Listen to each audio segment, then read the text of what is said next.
privilege for me to be here in the midst of all of you.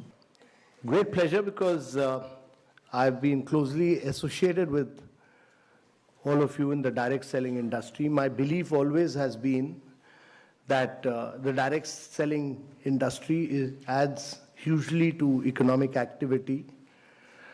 It is a major driver of India's growth, and that it provides the economic impetus to more than anything else. And the key challenge for India is really about growth with jobs. So if you are not able to create jobs, then we'll be in deep problems. And therefore, jobs are very, very critical. And this industry creates jobs. And important thing is that we need to create jobs for women. We need to create jobs for women because in India, the contribution of women to gross domestic product, that is our GDP, is only 17%. And worldwide average is around 40%. 40%, the gap between India and the rest of the world is enormous. 24% of women in India work, but the contribution is only 17%. And unless and until we don't,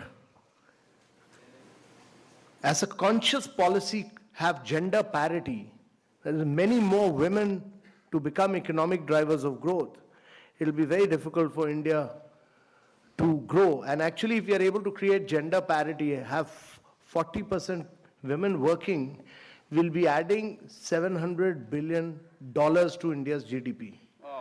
Wow. So while we are growing at 7.6%, we need to grow at 9 to 10% per annum for 3 decades or more to be able to create jobs for a very young population. We are passing through a window of demographic transition, which rarely happens in history. Our population is very young. You know, the biggest social and economic transition that is taking place across the world is the fact that the population in Europe and America is getting older and older. The population in India is getting younger and younger, and it will keep getting younger till 2040. And therefore, if you have to reap this advantage, it can be a huge nightmare as well if you are not able to create jobs.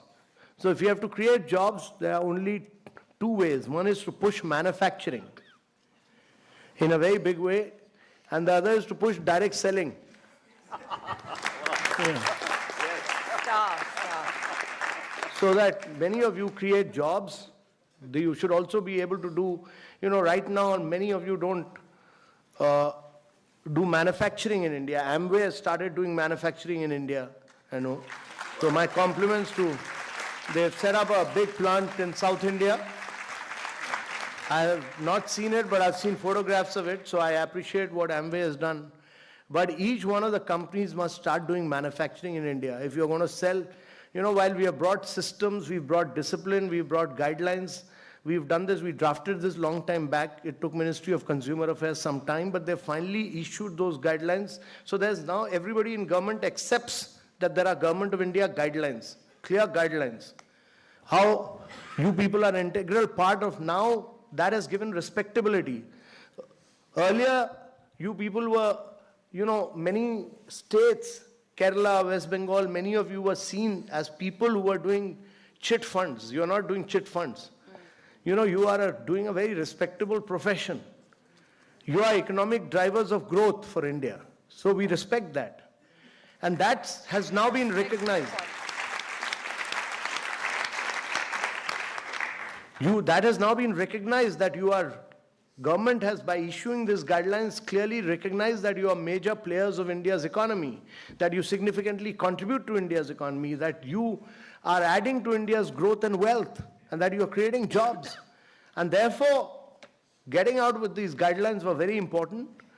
And these guidelines have now been given to different states to realize that you are important players in India's economy, and every state will respect these guidelines because they've been issued by Government of India.